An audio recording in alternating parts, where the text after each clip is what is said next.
ذی وقار علماء کرام اور سیاسی سماجی شخصیات، برادر محترم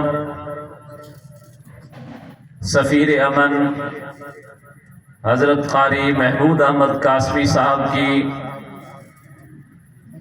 کاوشوں کو خراج تحسین پیش کرنے کے لیے جو انہوں نے ہمارے اس خطہ ضلع راجن پور کو امن کا گہوارہ بنانے کے لیے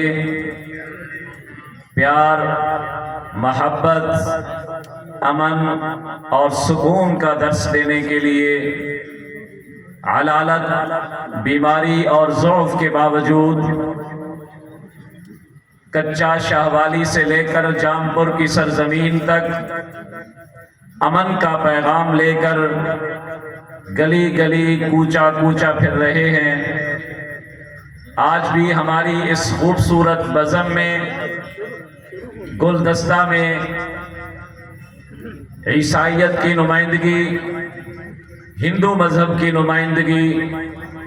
مسلمانوں کے تمام مکاتب فکر کی نمائندگی اس بات کی دلیل ہے کہ ہمارا یہ ضلع پرامن اور مثالی ضلع ہے، جس کو ہم سب نے اپنے پسینے سے، اپنے میٹھی گفتگو سے، میٹھے الفاظ سے، امن و محبت اور پیار کے درس سے سینچا ہے، مزین کیا ہے۔ اس کو ہم نے ضائع نہیں ہونے دینا، اس کے لیے ہم نے مزید محنت کرنی ہے، کوشش کرنی ہے کہ کہیں